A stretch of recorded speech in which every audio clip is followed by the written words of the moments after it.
Good morning, children. Today we will take up the topic trihydric alcohols. Compounds containing three hydroxy groups, that is triols. The commonest example is propane 1,2,3-triol, commonly known as glycerol, as shown here. Now let us take up various methods for the formation of glycerol. We can prepare glycerols by saponification of oils and fats. Oils and fats, they are triglycerides, that is, these are triesters of glycerols with long chain fatty acids. This is a common structure of any oil or fat. This oil or fat on treatment with caustic soda, that is on treatment with sodium hydroxide, 3 equivalents of sodium hydroxide, because we have triester here, this results in the formation of glycerol and sodium salt of the higher fatty acid. The sodium salt of higher fatty acid is nothing but soap. Here these R groups, they can be same or they can be different depending upon the nature of the fat and oil. So because we are getting soap here, so the name comes saponification. So we can say that glycerol is obtained as a byproduct from soap industry. The second common method for the preparation of glycerol is from propene. On commercial scale, glycerol is also prepared from propene or propylene. Propene needed for this purpose is obtained by cracking of petroleum. The reaction is given as, here is the reaction for the preparation of glycerol from propene. Here, propene is firstly treated with halogen, that is chlorine, at 773 Kelvin, which results in allyl chloride. Here I would like to mention that temperature is kept at higher because at high temperature propene reacts with chlorine to undergo substitution rather than addition. So instead of getting here addition product, we are getting here the substitution product, which is allyl chloride, which on further treatment with aqueous sodium carbonate solution at 423 Kelvin and 12 atmosphere results in the formation of allyl alcohol.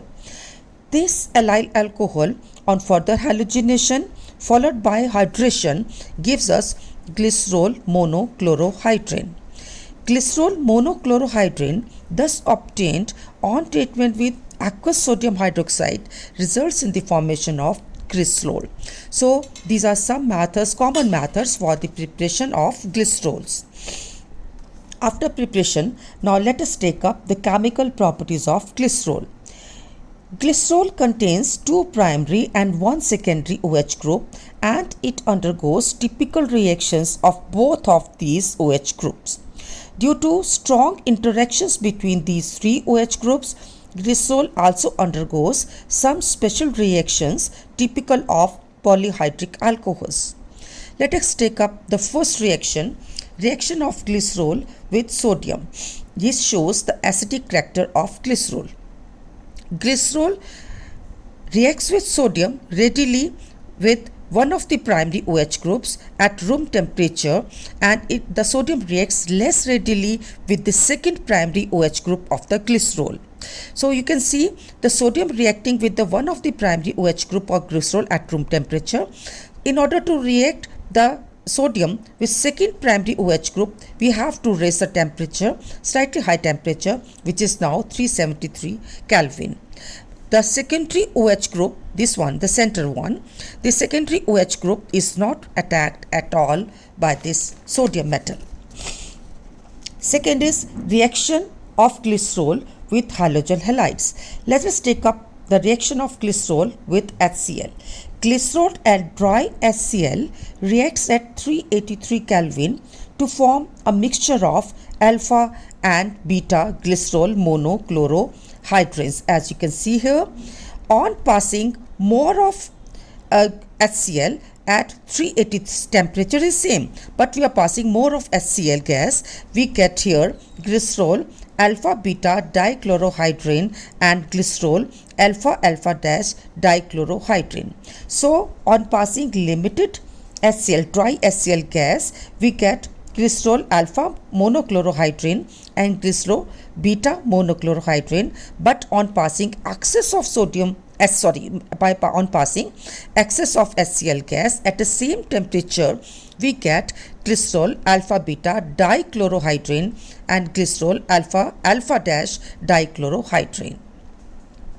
Now, if you want to replace the third OH group by Cl, this can be done only by reaction with PCl5 or PCl3, that is strong chlorinating agents. Glycerol reacts in a similar way with HBr as it is doing with HCl. There is no change in the reaction, but however, it reacts differently with hydrogen iodide. Different products are obtained under different conditions when glycerol reacts with hydrogen iodide. Let us take up the two conditions. Firstly, when treated with small amount of hydrogen iodide, 3 equivalents of hydrogen iodide or Pi3, we get here allyl iodide. So if you are taking 3 equivalents of hydrogen iodide, because we have 3 OH groups, we get here triiodide, which is unstable, immediately loses one iodine molecule and results in the formation of allyl iodide. When excess of HI is used, in that case the main product is isopropyl iodide. Here this isopropyl iodide is obtained by the reaction of this allyl iodide with more of hydrogen iodide. So if limited amount of HI is used, we get allyl iodide.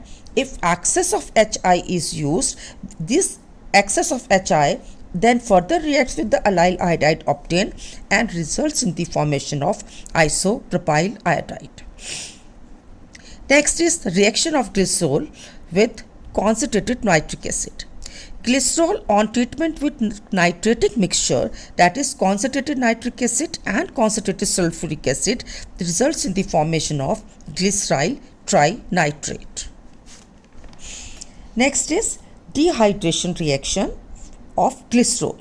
Glycerol undergoes dehydration to yield acrolein on heating with potassium hydrogen sulfate. Here you can see 2 molecules of water are removed and we get initially an unstable enol, which then gives us acrolein, as you can see here. Next is the reaction of glycerol with monocarboxylic acid like acetic acids. Glycerol on treatment with monocarboxylic acid results in the formation of mono, di or triesters depending upon the amount of acid used and the temperature of the reaction. Excess of acid and high temperature results in the formation of glycerol triacetate. Next we have reaction of glycerol with oxalic acid.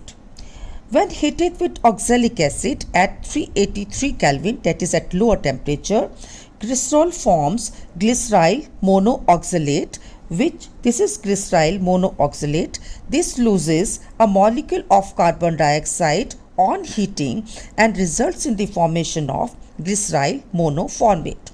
Glyceryl monoformate on hydrolysis gives us formic acid, but at heating at room temperature, instead of heating at 383 Kelvin, if we raise the temperature to 503 Kelvin, so at 503 Kelvin, oxalic acid reacts with glycerol to form glyceryl dioxalate. As you can see here, at higher temperature we get glyceryl dioxalate, which loses 2 molecules of carbon dioxide and gives us allyl alcohol finally. Next is the oxidation reactions of glycerol.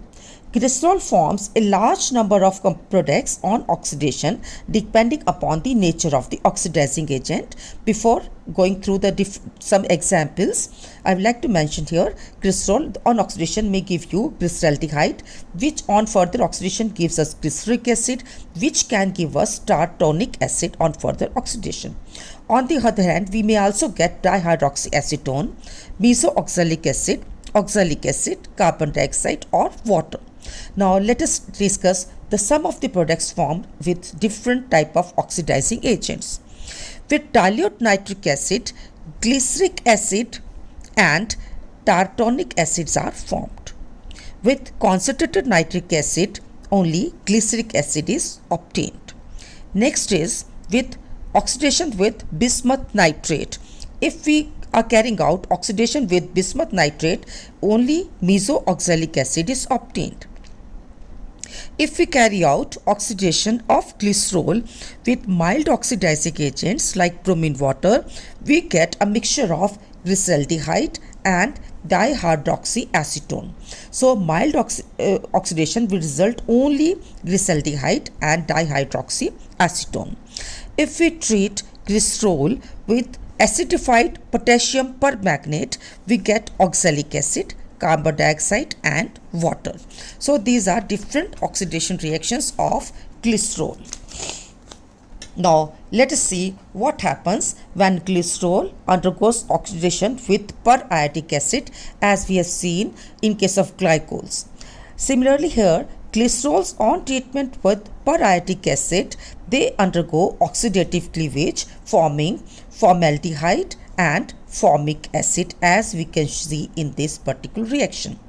This reaction is of great utility because this is how we get determine the number of OH groups on the adjacent carbon atoms just by carrying out this type of reaction, that is oxidation with periodic acid reagent. If this I am telling you, if there are two OH groups present on adjacent carbon atoms, for example glycol, which you have seen in our previous chapter, this requires only 1 mole of periodic acid. If we have 3 OH groups attached to adjacent carbon atom, example is glycerol, in that case 2 moles of periodic acids are used. In general, we can say if there are n number of hydroxy groups, then n-1 moles of periodic acid would be used. Or you can say that by knowing the amount of periodic acid used, one can easily predict the number of OH groups present on vicinal carbon atoms. I am again repeating, when 2 hydroxy groups are present, only 1 mole of periodic acid was used, as we have seen in case of glycols. If 3 OH groups are present, then 2 moles of periodic acid are used, as in case of glycerol. Further, this reaction can also be used for the structure elucidation of certain compounds, that is polyhydroxy alcohols. This can be illustrated by taking the example of butane diols, different isomers, rather we can say we will take up here 3 different isomers of butane diols. Firstly, let us take up 1,2-butane diol, because here we have 2 consecutive OH groups are present on 2 consecutive carbons, only 1 equivalent of 1 mole of periodic acid is used. 1,2-butane diol, 1,2-butane diol on treatment with periodic acid results in the formation of formaldehyde and propione aldehyde. If we have 2,3-butane diol, this is 1, 2, 3, 4. So this is 2,3-butane diol. This also reacts with 1 mole of periodic acid and it results in the formation of only and only acetaldehyde. You can see here we have obtained 2 molecules of acetaldehyde. If we have 1,3-butane diol, 1,3-butane diol means OH groups are not present on adjacent. We have one intervening methylene group, so OH groups are not present on adjacent carbon atom. Here we can see that 1,3-butane diol doesn't react with periodic acid, as it does not have OH groups present on the adjacent carbon atom. If somebody gives you the names of the product, we can also tell the name of the starting compound. Here you have formaldehyde, we have propione aldehyde. Simply write down the structures of formaldehyde, propione aldehyde, attach these 2 carbon atoms, and instead of carbonyl oxygen write here OH. So attach the carbons, write here H, you get the structure of the parent compound. So very easily we can determine the structure of polyhydric alcohols and also tell whether OH groups are present on consecutive carbons or not. So this is all about the chapter of the glycerol. Thank you, students.